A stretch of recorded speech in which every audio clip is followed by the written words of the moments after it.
Welcome, everyone.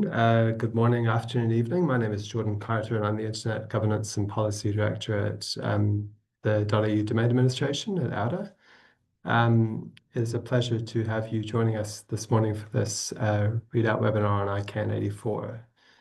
I'm just going to start with an acknowledgement of country. I'd like to pay my respects to the Wurundjeri people of the Kulin Nation here in Naarm, where I'm joining this call from. Pay my respects to their elders, past, present, and emerging, and extend that acknowledgement to Aboriginal and Torres Strait Islanders people all around the lands of Australia, um, and which we're privileged to be on today, some of us, and to welcome all of the people who are going to be presenting as part of this webinar today. We've had a couple of late changes since we advertised the meeting. Dale Battlefield will be presenting in place of Ian Sheldon from the Australian Government to give us a readout of GAC. And we've got a late addition, Saksham Jain, who will be showing his perspective as a first-time Next-Gen Fellow at this ICANN meeting. ICANN was held last week in the Irish city of Dublin.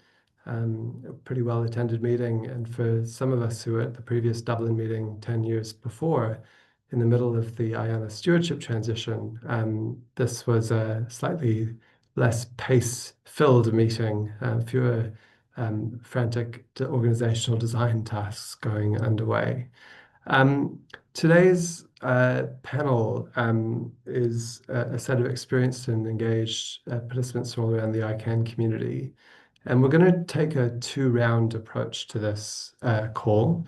We're going to do a first round with a bit of sharing about what's going on in the ever-topical conversation around DNS abuse, an important issue for the whole ICANN community. And then we're going to come to a second round on other things that people would like you to know from their part of the ICANN community, whether it's the GNSO or the Government Advisory Committee, CCNSO, the At-Large Advisory Committee, and so on.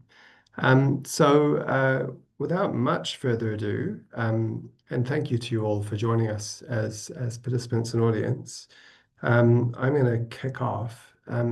By the way, if you want to ask a question during the webinar, something is said that provokes your interest, please use the Q&A pod to do so. And we'll probably come to them after we've had each round of panelists. And panelists, you're welcome to interject on each other, though I hope you will use that rarely and reasonably. So our first round on the DNS abuse discussions, I'm going to start today with Ashley Heinemann from GoDaddy. Welcome to this webinar. Thank you for joining us. Over to you. Thank you very much. I get the coveted role of first. So I will do my best, and feel free to tell me if I go too long or if I could go too short. So yes, I work for GoDaddy, but I'm also a newly appointed member of the GNSO Council. And this issue of DNS abuse was discussed at length with all of those who are part of the GNSO Council, which includes registries, registrars, the non-commercial stakeholders group, the IP rights holders and business participants, as well as ISPs. We've got a whole bunch of different perspectives included in that group.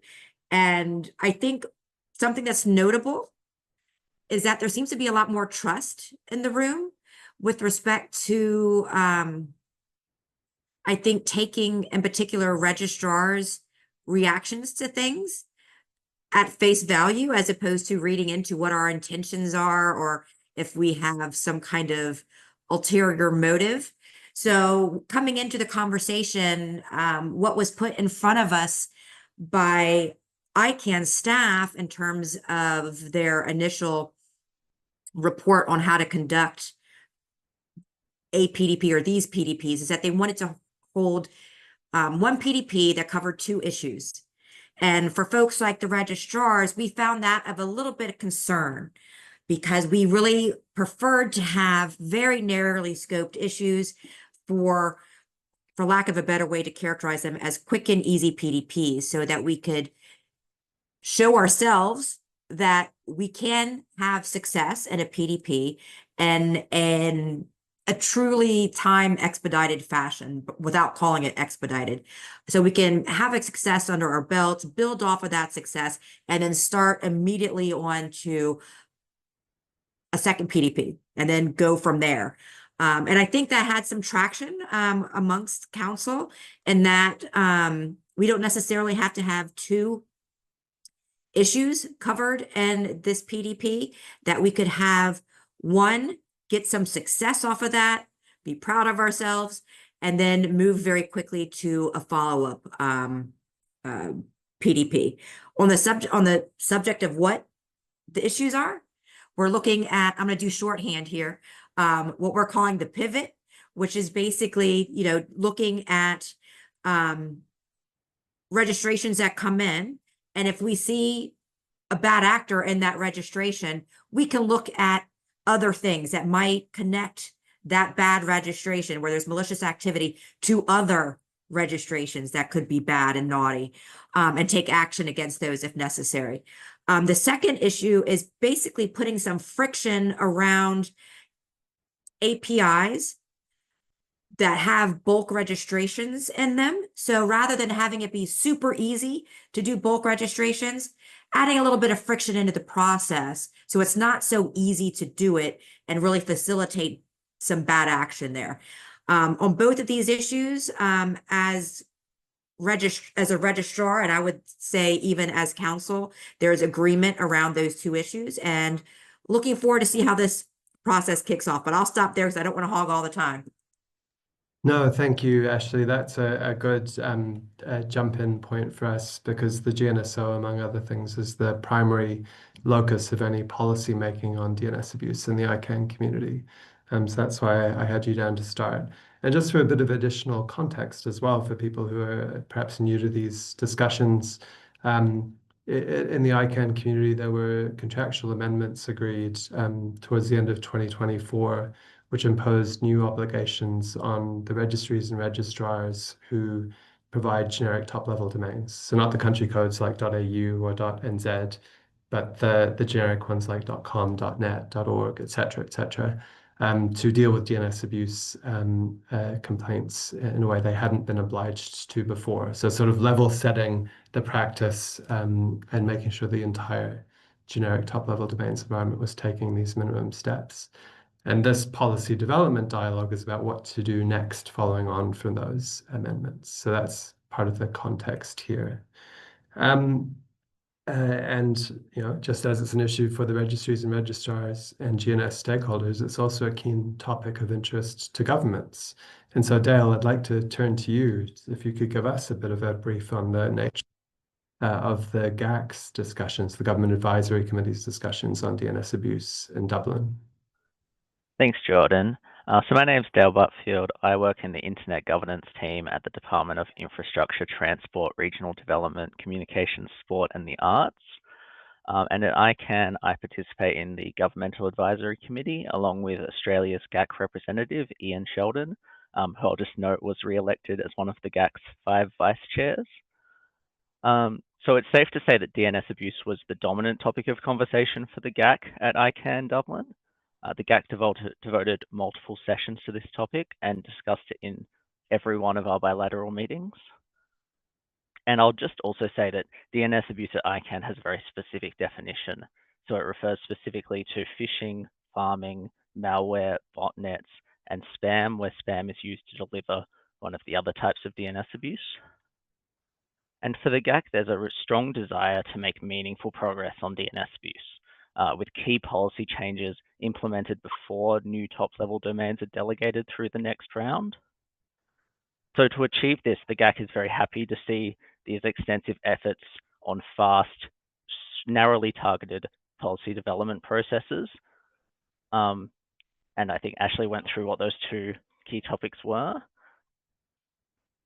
So the GAC participated in the GNSO's working session on DNS abuse, which was really excellent. It brought together the entire community to discuss how these PDPs will be organized and what solutions they might consider. It was a great demonstration of the multi-stakeholder approach.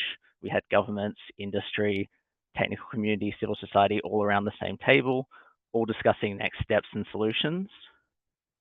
And we hope to see more sessions like that in the future. It was great to see the communities kind of come out of their respective rooms and engage with each other like that.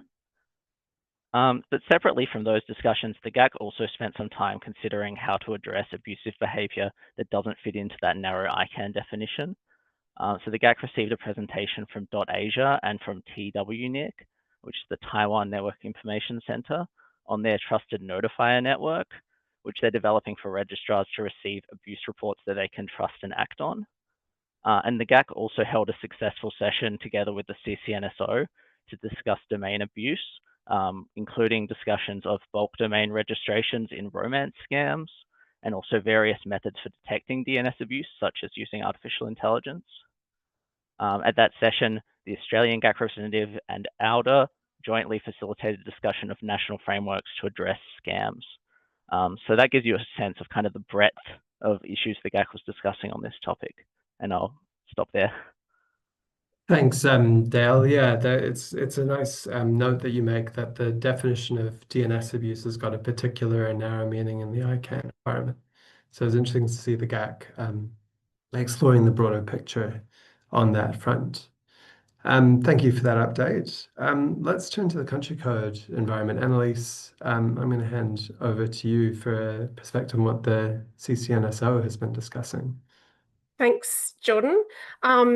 So as you mentioned earlier, the CCTLDs sort of manage their own policy frameworks. So the CCNSO has a domain abuse standing committee that was established a few years ago. It serves as a forum for CCTLDs to share information and discuss what each registry is doing to mitigate DNS abuse. And one of the, I think, perhaps most exciting things that happened at this ICANN was the joint GAC CCNSO session, sort of exploring the different approaches that CCTLDs take to DNS abuse. And it was an opportunity just to explore, highlight the collaboration that already exists between many CCTLDs and their governments, and including Australia and government stakeholders, and to foster collaboration amongst the government participants, the government stakeholders, and the CCTLDs. So it was sort of an informal session covering things like bulk domain registrations. There were questions from GAC members about how each of the registries handles that, and it was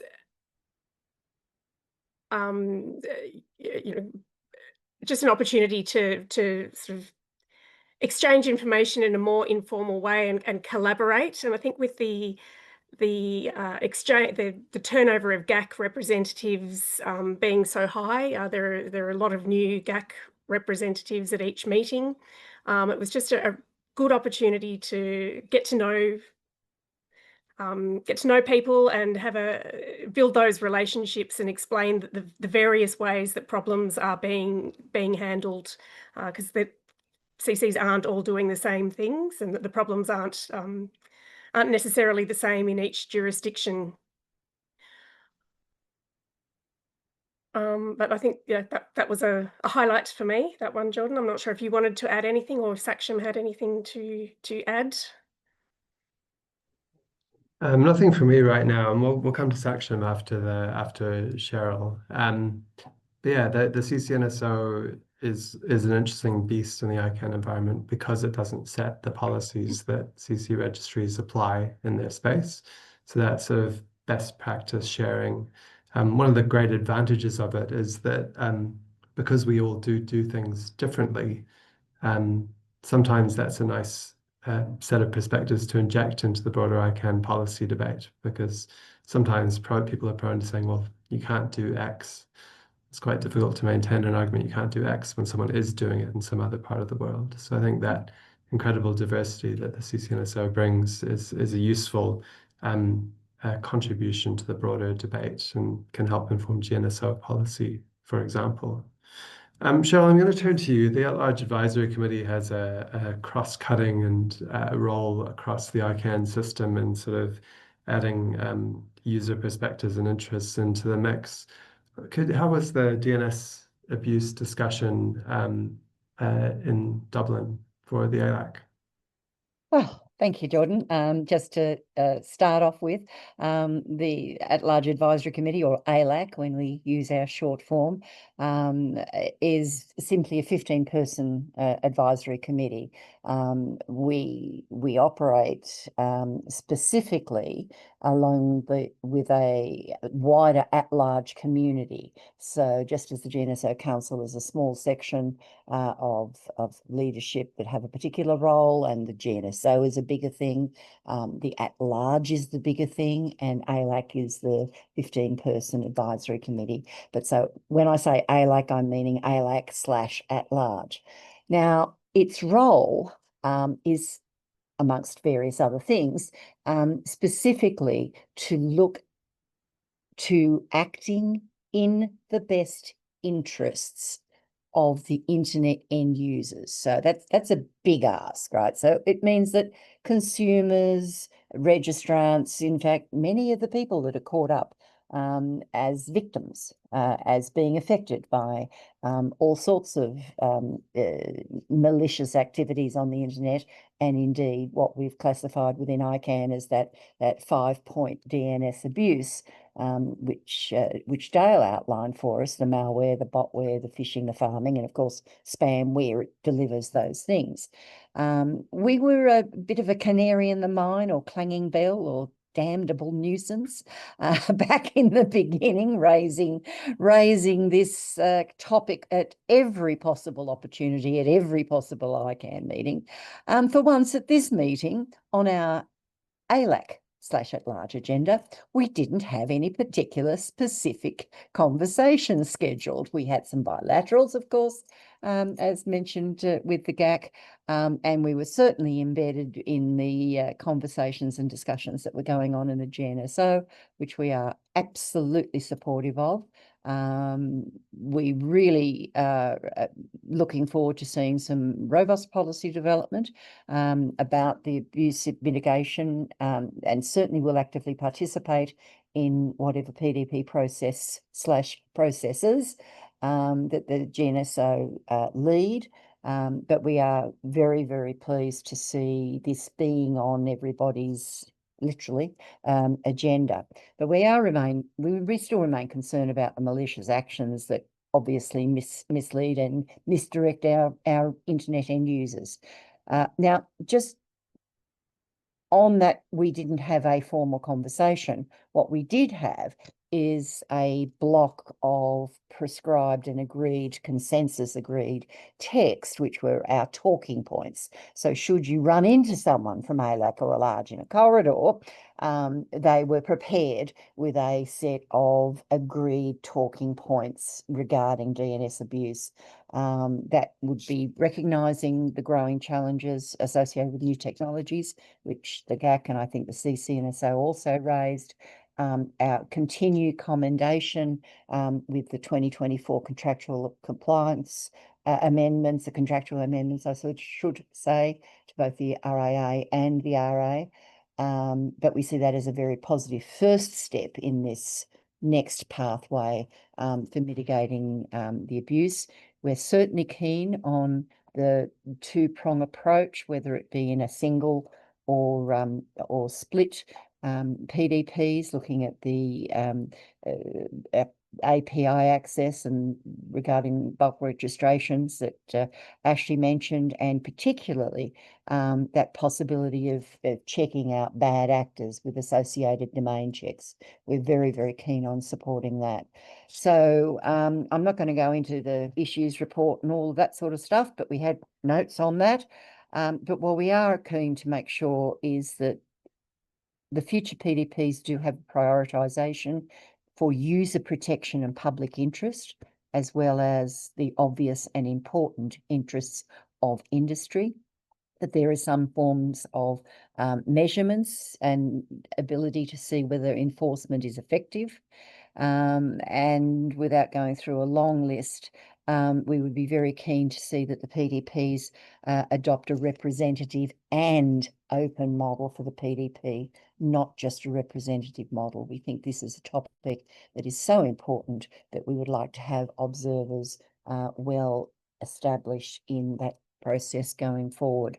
And I'll come back to another little part about DNS abuse when we go through our next round. Thanks, Cheryl. That's an interesting update. So plenty of dialogue and input without a specifically set of engineered sessions. And I'd sort of join in what other people have mentioned around the GNSO having that big open session that had GAC participating, that had other parts of the community participating.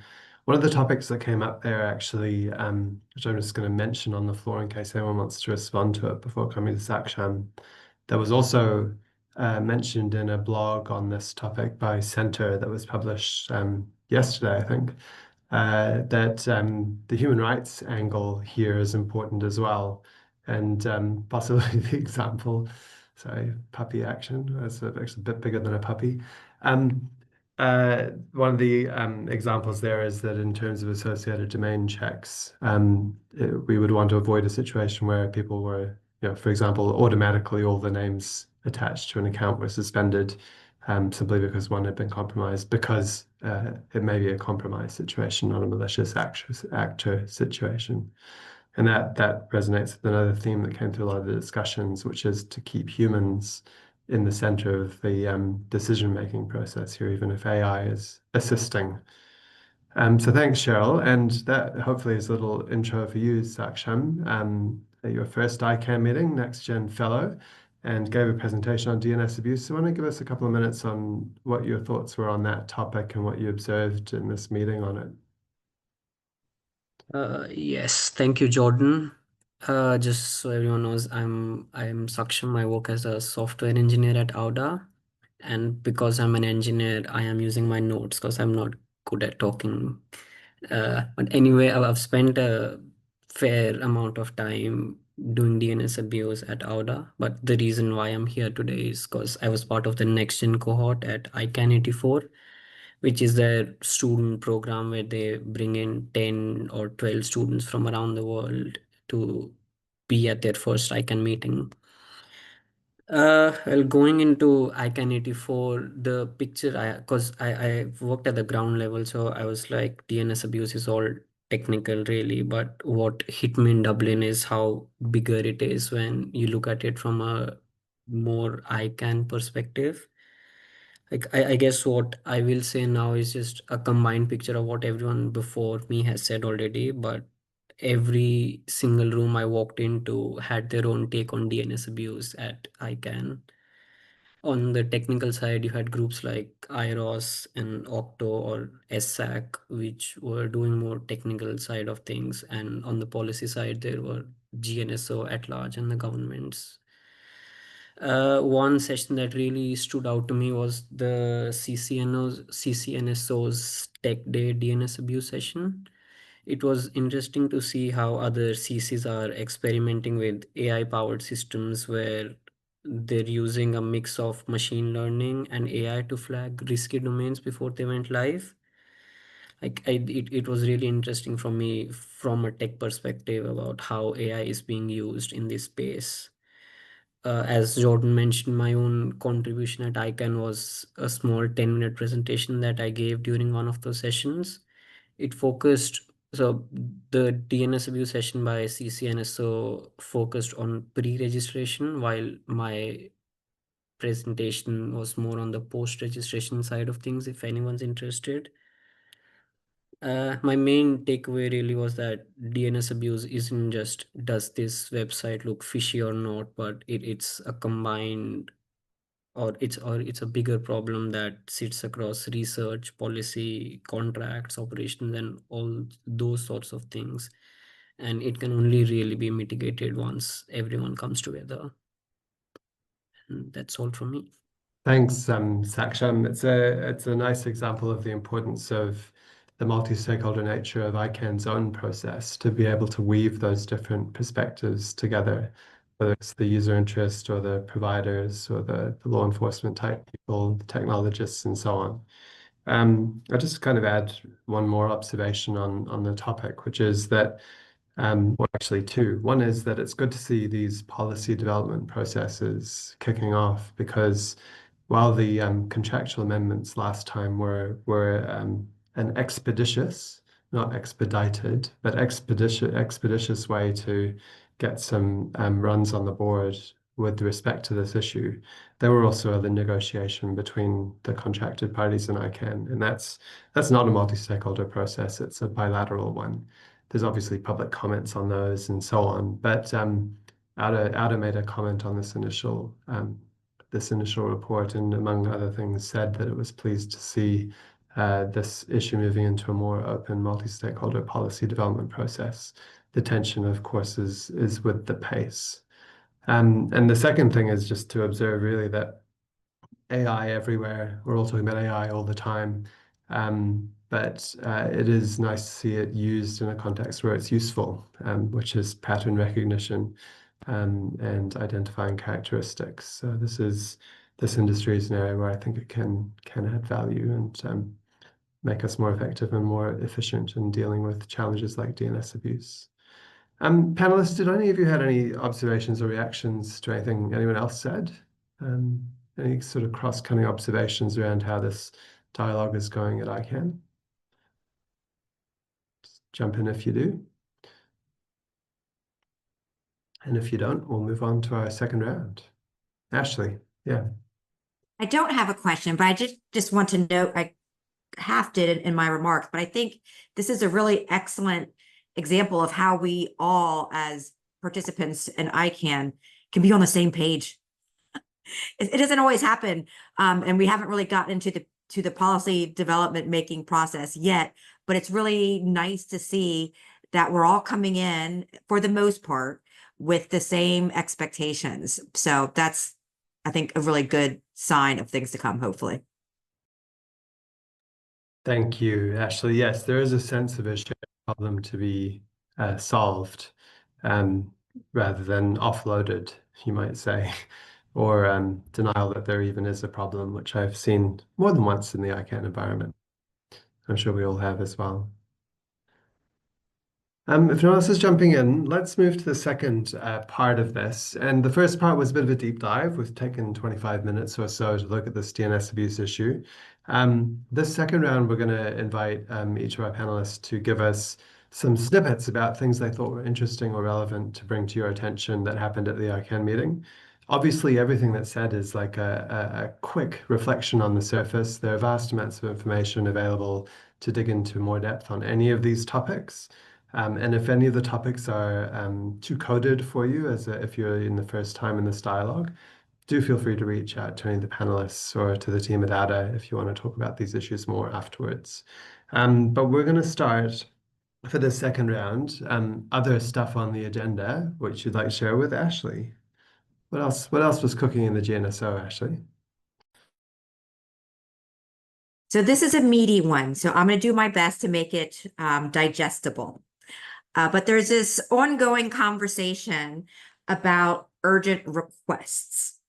And when I say urgent requests, I mean in this context, law enforcement being able to, under very limited circumstances, life or death, basically, being able to come to a registrar with a request for data on the registrant.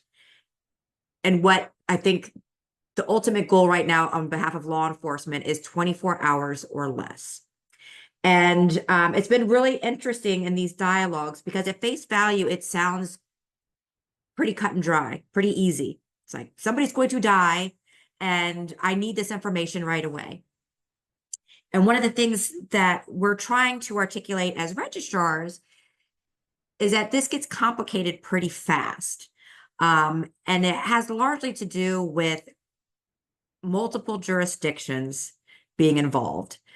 While it's one thing, using myself as an example, being a registrar based in the United States, having law enforcement from the United States come to me as a registrar with an urgent request and my company being able to fulfill that.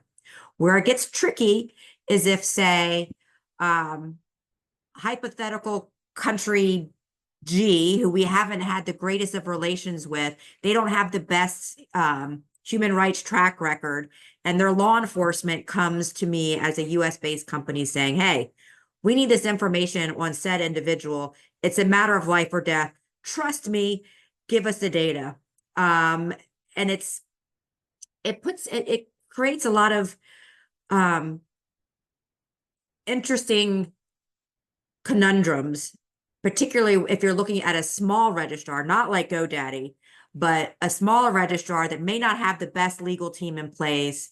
They're not familiar with this said country G who has a bad human rights record, and expecting them to respond within 24 hours with a disclosure or a well-documented rationale for why they can't do it. And I'm just sharing that as an example of a lot of the issues that we face in ICANN, where it might sound like a pretty simple thing, but once you start peeling back the layers, it gets pretty complicated pretty fast.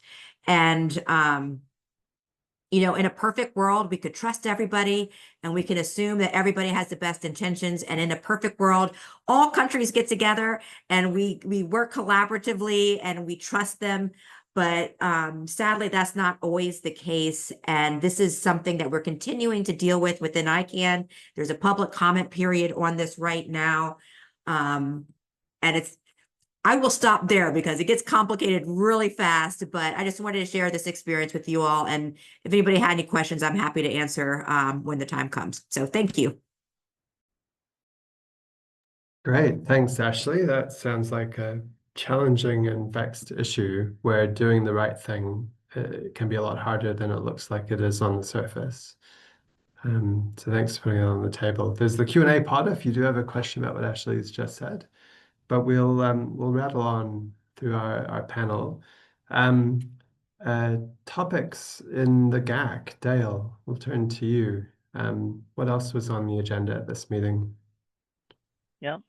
So at this meeting, the GAC elected its 5 new vice chairs who will serve from March 2026 until October 2027.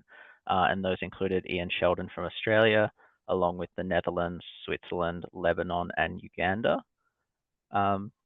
Australia's focus in the GAC continues to be on improving the effectiveness of the GAC's processes. We co-chair the GAC Operating Principles Evolution Working Group, and that's considering how ICANN's new continuous improvement framework might be implemented by the GAC, as well as how the GAC might interact with ICANN's review of reviews. Australia also chairs side meetings of the Asia Pacific GAC members and the Commonwealth members, and these are useful to allow for more targeted discussions about issues which may be important in our region or top of mind for other GAC members. So in our Commonwealth meeting, we had a really good in-depth discussion of how developing countries have found engaging with the applicant support program. So that's a program which is intended to support applicants from underserved regions and communities to apply for new top-level domains through the next round. But so far its uptake has been quite limited, and we had a good discussion of where some of those gaps might be. So the GAC has also raised its concerns about this program's uptake and encouraged ICANN.org to connect applicants with their GAC members to potentially provide some support, and also encouraged ICANN.org to conduct a full analysis of the program once it's complete to inform any future programs of this nature. Also, the GAC during the week met with one of the co-facilitators of the 20-year review of the World Summit on the Information Society. That was Ambassador Lokale from Kenya. And having one of the WSIS co-facilitators come and speak to the community really demonstrated that they are committed to engaging with the multi-stakeholder community through the WSIS Plus 20 review process, and that they understand the importance of the multi-stakeholder model. We took this opportunity to highlight the importance of communication ahead of the intergovernmental negotiations, which will happen at the UN in November and December. So that includes discussion between the community and their GAC representatives who understand this multi-stakeholder system, and also communication between GAC members and the people who will be on their negotiating team in the room for WSIS Plus 20. So in Australia, my team is responsible for both ICANN and for our WSIS plus 20 delegation, so we would be the ones to reach out to. But in other countries, there may be different teams and they may not be connected as closely. The GAC also had some good discussions about registration data. That includes the urgent request issue, which Ashley raised, but also the importance of timely verification of contact data when someone registers a new domain name to ensure that data is accurate, as well as processes more generally for disclosing registration data. So ICANN has extended its service for triaging requests for registration data, which is called the Registration Data Request Service. It will now last for another 2 years, and the GAC has urged ICANN board to look at how to improve this system. So suggestions including getting all GTLD registrars to participate, exploring voluntary participation for country code top-level domains, and also working in processes to authenticate law enforcement and work out this urgent requests matter and how it can be implemented. So as always, the GAC published a communique covering all of the activities at the ICANN meeting, which will be available on the ICANN's website for anyone to have a look at if they want more information. Thanks. Thank you, Dale. It sounds like a pretty busy set of topics. The question of CCTLD participation in that global system on registration data is an interesting one, given that CCs sometimes have entirely different data models, but no doubt that conversation will continue. And I just also want to take a moment to pay tribute to the work that Ian and you and the team have been doing in the GAC and in ICANN more broadly. It's a real testament to Australia's hard work, credibility, capability that Ian has been re-elected as the Vice Chair. Without a regard that Australian government role is incredibly important, and we're very supportive of the work that you do, and thank you for it. And I think sometimes we don't all say thank you enough to people in government roles working in these forums. So thank you, and please pass that on to Ian as well. Alrighty, for now, for something completely different, we're going to talk to Annalise about the topics that were on the agenda at the CCNSO. Annalise, over to you. Thanks, Jordan. It felt like quite a busy meeting this time. I mean, it always is, but this one felt particularly busy. There was sort of some, internal CCNSO policy work, including discussions about how the CCNSO should implement the continuous improvement program, and some follow-up work from earlier policy work that had been done. So, including a discussion on the potential role of IANA in disaster recovery for CCTLDs. And as Dale just mentioned, the ambassador, the co-facilitator of the WSIS plus 20 process, so the World Summit on the Information Society 20-year review process, it's happening sort of now. The CCNSO also had an opportunity to meet with the co-facilitator. He was a speaker during one of the sessions, along with some leaders from the CCNSO community, including Byron Holland, who's the CEO of Canada's CCTLD, who spoke about the role of the technical community and CCTLDs in strengthening multi-stakeholder internet governance. And Olga Cavalli, who's one of the CCNSO councillors, led a very lively discussion on internet governance and digital governance. That's sort of been a topic of commentary that if you're a very close watcher of internet governance, you may have seen that. So that was a really interesting discussion. And we also had Vint Cerf, who is one of the fathers of the internet, an early internet pioneer, as a speaker, talking about the Global Internet Governance Forum and the role of CCTLDs, in their local communities and in building bridges with their local industry and their support of the IGF. So that was an interesting session, and I think we will have some follow-up to do out of that. and not specifically related to CCNSO, but I did want to just flag the review of reviews. So the review of reviews has been established to sort of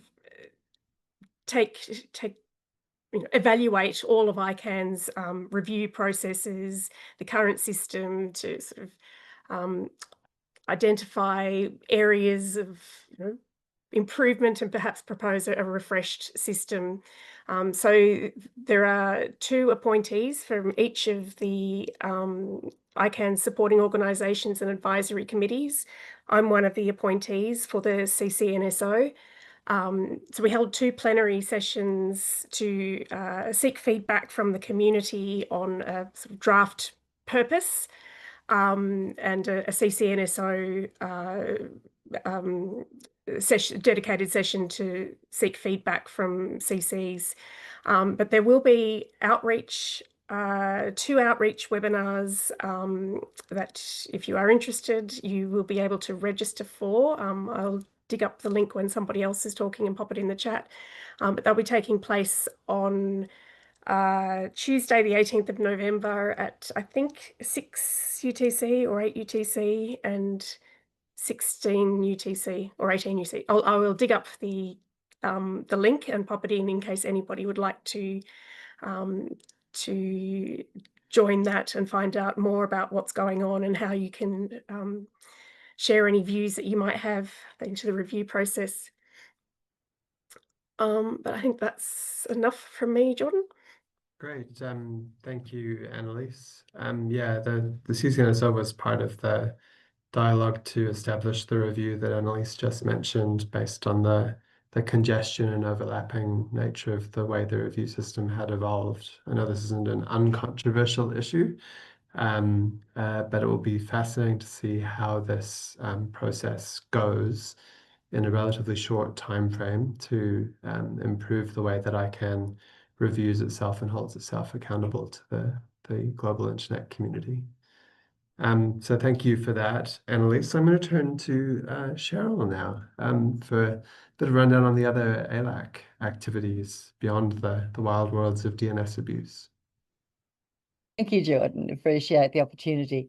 Like the CCNSO and others, I'm getting internet connection is unstable notices, so forgive me if I suddenly go creaky or disappear. I'll do my best to try and stay stable.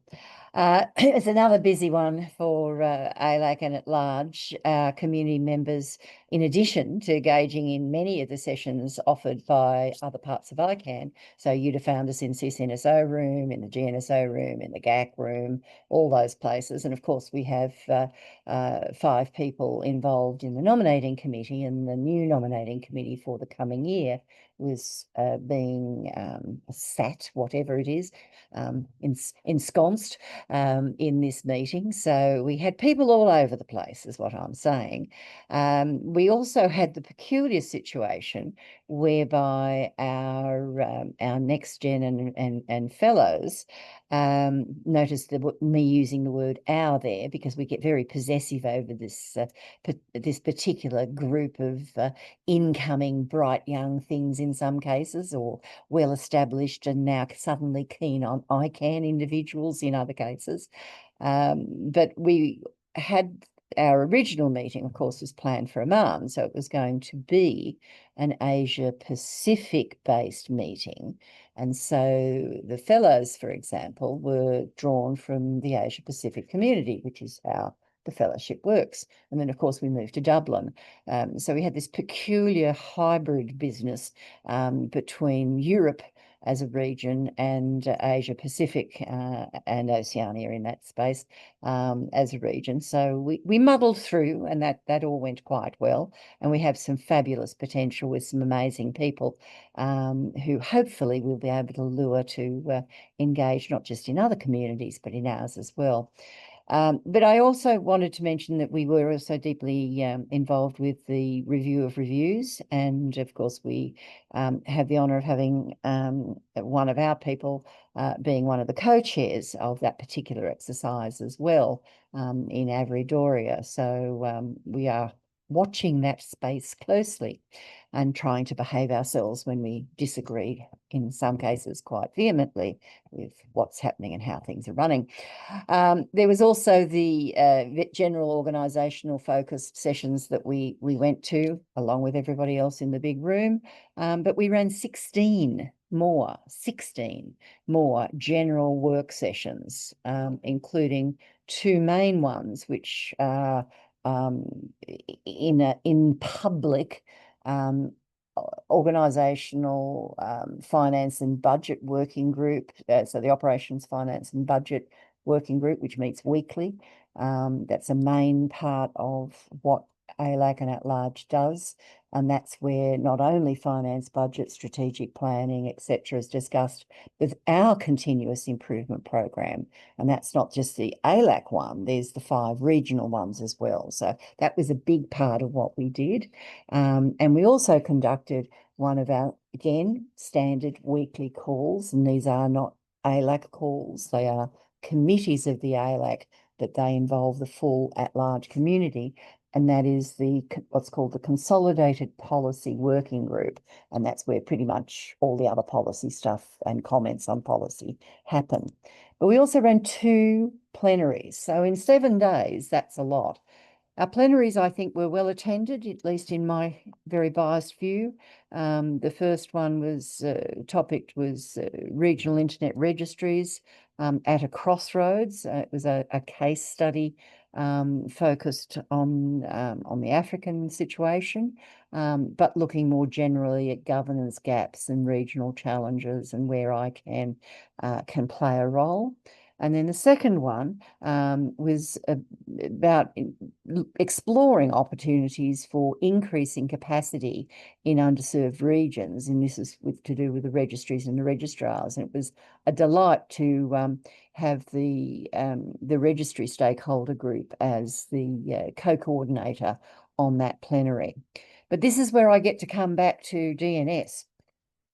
Underneath the umbrella of ALAC and At Large, just from an administrative point of view, is housed something very near and dear to my heart, so forgive me. This is our DNS women. Now, our DNS women started off, nigh on 20 years ago now, I guess. Half a dozen of us sitting around a breakfast table one day at a meeting, and we now have complete rooms, pretty much standing room only sometimes. So it certainly has grown over the years. But this current meeting at ICANN84 was focused on case studies regarding DNS abuse. And we had an exploration of the Africa and Middle East region, how they're approaching DNS abuse. We had a case study from Latin America and Caribbean, and that was particularly focused on the cybersecurity and DNS and NIC in Chile experience, and that was a fabulous presentation. And we also had a presentation from Europe, which was a little bit more generic, but it was nevertheless a bit of a deep dive into the subject. And then we had a little visit around what goes on in Brazil. So they were some deep dive opportunities, and I just thought it was important to mention that whilst we didn't have a specific meeting with regard to DNS abuse, we certainly did our due diligence to make sure it stayed on the agenda for everybody. The other thing I just want to mention before closing is that a couple of us,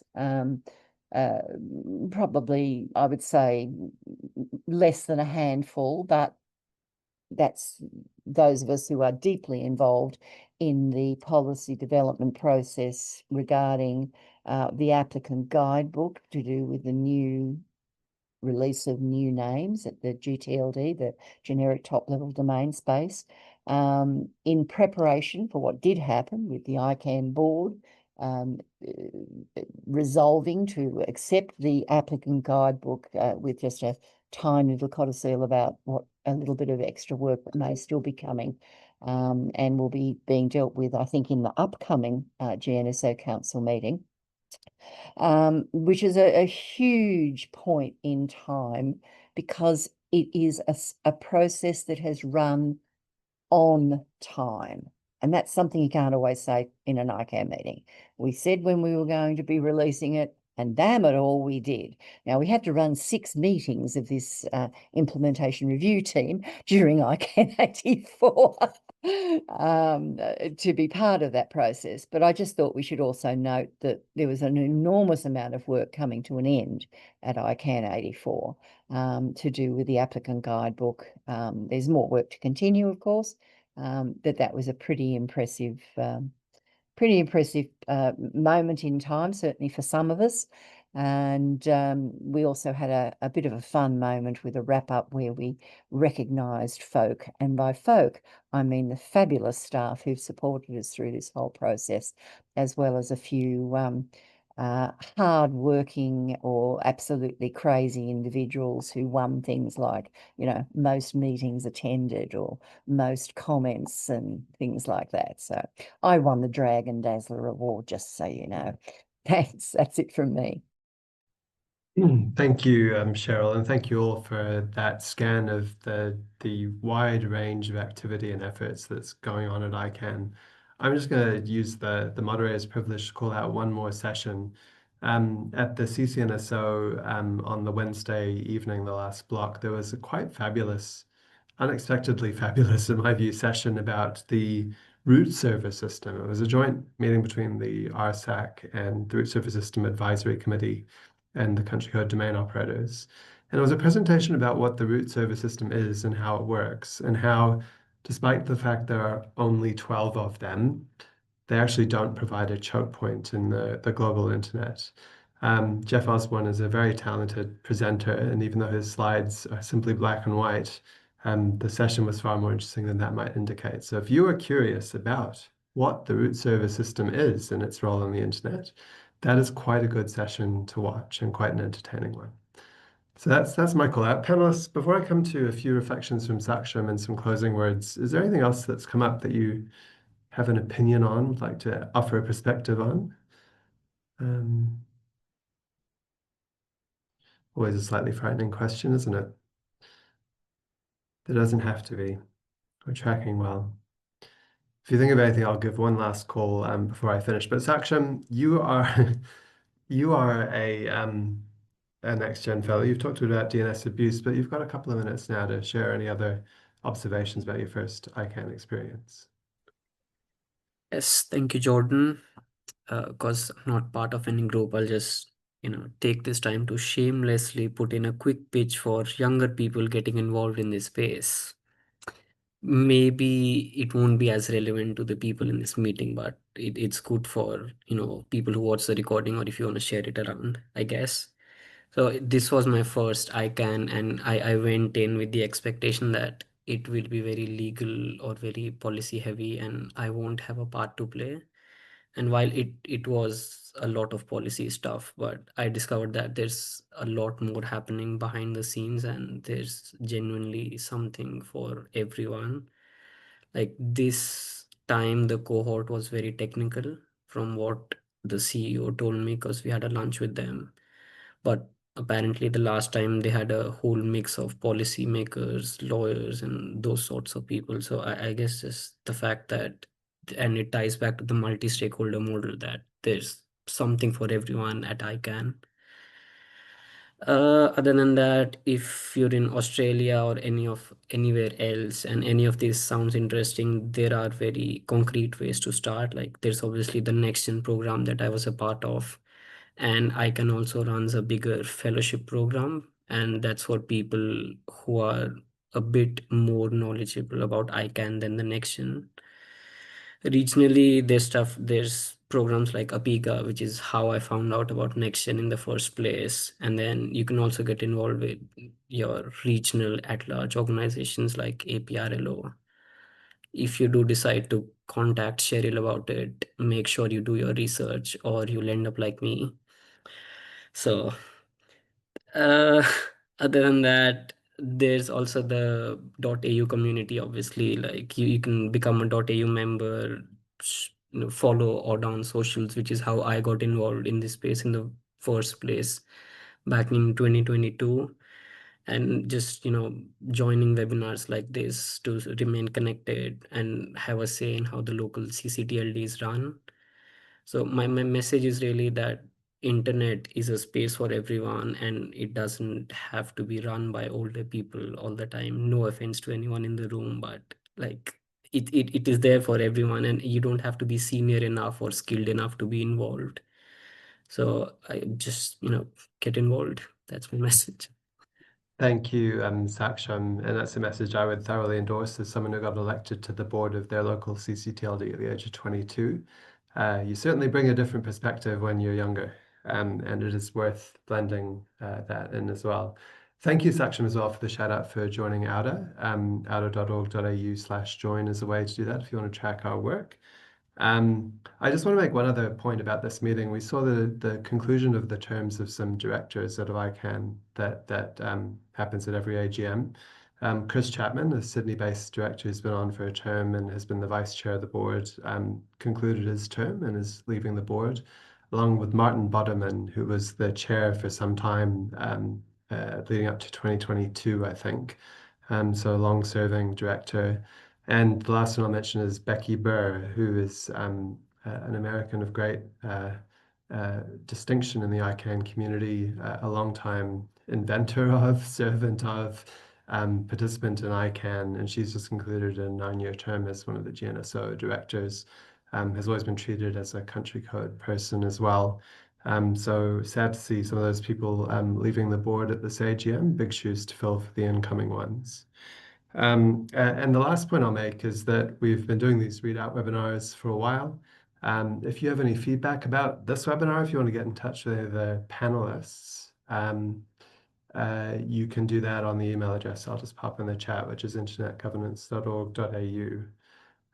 There's a question that came in, which I'll just very briefly address as well. Philip, thank you for your question about the next steps for AUDA as a result of ICANN84. I can give you 2 concrete ones. The lessons about the application of AI and machine learning and dealing with DNS abuse are something that we're constantly thinking about and refining and improving our compliance processes. And the chance to share best practice with other people who are working on these issues is incredibly valuable in sort of speeding up our adoption and thinking about those. And the dialogues around the World Summit of the Information Society review, a topic we dealt with in our last webinar in September, helps us to hone the messages we need to send both to the Australian government and globally through coalitions like the Technical Community Coalition that we are part of to help shape the WSIS review outcomes. There will be others, but those are 2 that I'll mention. And that's us. Thank you, Ashley. Thank you, Saksham. Thank you, Annalise. Thank you, Dale. Thank you, Cheryl, for your contributions today. We appreciate you taking the time. And to all of the audience, thank you for taking part. This video will be posted on the website before too long. And it's probably too early to wish you season's greetings, but I hope that your November and even this week just proceed well. Have a great morning, afternoon, evening, and we'll see you next time. Thank you.